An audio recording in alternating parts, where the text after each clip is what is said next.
क्या लग रहा है कि पाकिस्तान में माहौल बिगाड़ दिया है ये सोशल मीडिया से चलने वाले मंत्री ख्वाजा आसिफ ने? पोस्ट भी डिलीट करना पड़ा जिसमें इजराइल को कैंसरस स्टेट बता दिया और उधर से आ गया कि तुम खुद आतंकी मुल्क हो।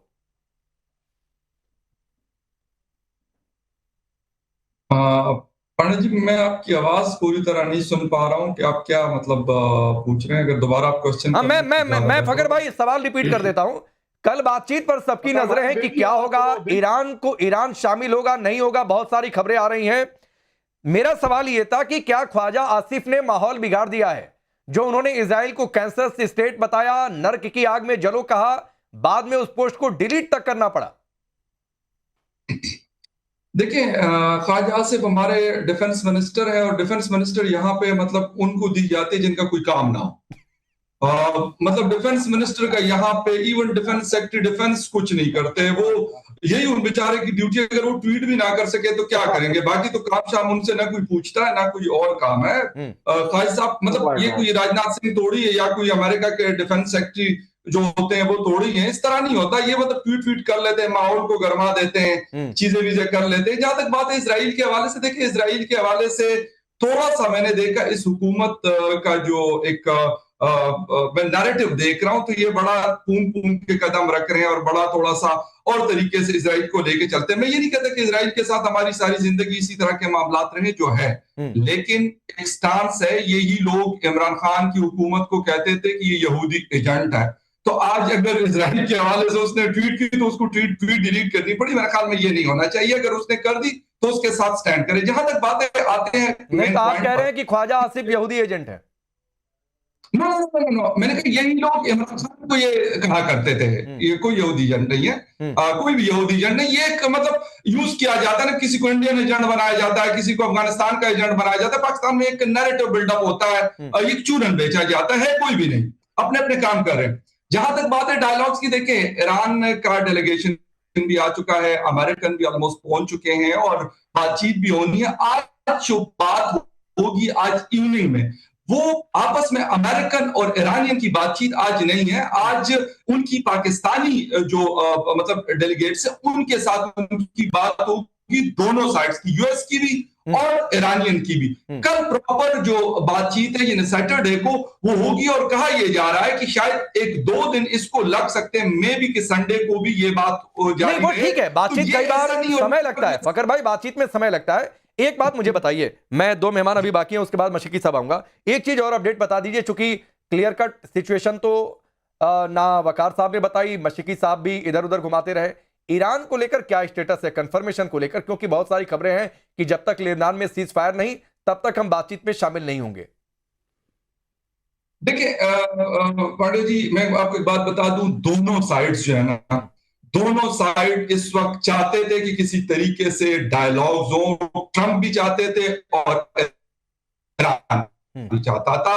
तो दोनों के पास एक अच्छी अपॉर्चुनिटी। और ईरान, मेरा नहीं ख्याल, ठीक है लेबनान का एक इशू है, उन्होंने उसको बिल्कुल पाकिस्तान के साथ भी रेस किया है और लेबनान के प्राइम मिनिस्टर ने शहबाज शरीफ को भी फोन किया, उसके साथ भी रेस किया। और जो वेस्टर्न वर्ल्ड है जिसमें यूके, इटली, जर्मनी शामिल है, उन्होंने लेबनान के ऊपर होने वाले हमलों को जिसे कहते हैं कि गलत कहा और कहते हैं कि बिल्कुल इसको रोकना चाहिए। कोई इजराइल इज नॉट अलाउड कि वो अटैक करे उसको। तो मेरे ख्याल में इजराइल के ऊपर भी इस वक्त बड़ा प्रेशर है। और अमेरिका के साथ जो कुछ हुआ है गुज़िश्ता 40 दिनों में, तो वो चाहते थे, उनको मतलब फेस सेविंग चाहिए थी। वो पाकिस्तान, ठीक है शहबाज शरीफ के लिए एक मतलब अपॉर्चुनिटी ये हो गई कि चलो जी, अब उन्होंने पेट्रोल भी महंगा किया, बिजली भी महंगी की है। वो कहेंगे देखो जी, हमने पिछले साल, क्योंकि एक साल हो गया ना मई वाला मामला जो ऑपरेशन सिंदूर में का, वो पूरा साल हमें ये लोग बताते रहे और अब जो है अगले 2-3 साल हमें यही बताते रहेंगे कि हमने सीज फायर करवाया। अब न ये कहें कि पेट्रोल महंगा है, न ये कहें कि बिजली महंगी है, न ये कहें कि महंगाई है, और ना कुछ और हमसे गिला शिकवा करे। देखो हमने क्या, हमने थर्ड वर्ल्ड वॉर रुकवाई है। नहीं तो नहीं, भाई एक तो बहुत और बातचीत है। ये सवाल मैं आगे आपसे फकर भाई पूछूंगा। ये सवाल आपसे पूछूंगा कि अगली मीटिंग में शहबाज अगर ये बातचीत सफल हो जाती है तो क्या ट्रंप से मांग करेंगे कि अगली बार तो, पिछली बार मैंने नॉमिनेट किया था, इस बार आप हमें नॉमिनेट कर दो नोबेल के लिए? क्योंकि पंजाब में तो ये सब बातें हो रही हैं। लेकिन बेनी साहब मैं आता हूं, मशक्की साहब 1 मिनट और दे दीजिए। बेनी साहब एक बात बताइए, क्या लेबनान को लेकर आप लोग स्टैंड बदल रहे हैं, सीज फायर कर रहे हैं? क्योंकि बहुत कड़ा रुख है अभी तक इजराइल का और ईरान का, दोनों का भी। लेबनान के साथ इस बार हम लोग ने कुछ नहीं किया था, उन लोग ने चालू किया, फर्स्ट थिंग। और ये बार बार हो रहा है, 47 ईयर्स ये बार बार हो रहा है। और हम लोग ने कितने बार समझाया उन लोग को क्या बंद करो। अभी लेबनान के गवर्नमेंट के साथ भी हमारे समझौते चालू हो रहे हैं संडे से। हम लोग के साथ, लेबनान के साथ हमारे कुछ प्रॉब्लम नहीं है। हम लोग का प्रॉब्लम है वो प्रॉक्सी के साथ है, जो ईरान की प्रॉक्सीज है लेबनान में, जो हिजबुल्लाह, वो उसके साथ हमारे झगड़ा हो रहा है। हम लोगों को कुछ तकलीफ देना नहीं है लेबनान को। लेबनान छोटा कंट्री है, जैसा हमारा छोटा कंट्री है, उनका छोटा कंट्री है। दे मस्ट ऑल्सो, उन लोग भी आगे आगे जाने मांगते हैं। But Lebanon is suffering from so many years, I mean more than 60 years, 60 बरस तक मैं तो पहचानता हूँ क्या लेबनान में कुछ ना कुछ हो रहा है। इधर पैलेस्टीनियन थे पहले, फिर बाद में हिजबुल्लाह आ गया, फिर बाद में हमास थोड़े से आगे, उधर कुछ ना कुछ हो रहा है। Because the government and army is very small and we understand the point. Pakistan के बारे में जो बोल रहे हैं, पाकिस्तान जो अभी पीस टॉक करे, मुबारक हो उनको, we are very happy that Pakistan is holding. But उन लोग का दिल साफ नहीं है हमारे बारे में। हमारे बारे में जब उनका दिल साफ होएगा ना, तो हम लोग उन लोग को बिलीव करेंगे क्या वो रियली पीस टॉक कर रहे हैं उधर। बिकॉज वो उनका इंटरेस्ट देख रहे हैं। जो भी अभी बात किया पैनल पर अपने चरेंद्र साहब छोड़ के, उन लोगों ने खाली बात कौन सा किया, पेट्रोल, बिजली, गैस, ये वो। यस कंट्री का बात नहीं किया। 47 ईयर्स वी आर सफरिंग। किसने बात नहीं किया कि Israel is suffering for 47 years, let us find some peace talks. Nobody is talking about that. बिजली, हॉर्मुज, ये वो, हमारे को कुछ इंटरेस्ट नहीं है उसके अंदर। हमारे को खाली एक ही इंटरेस्ट है, वो हमारा कंट्री में पीस हो जाएगा, हमारा कंट्री में बिल्कुल वॉर नहीं होएगा।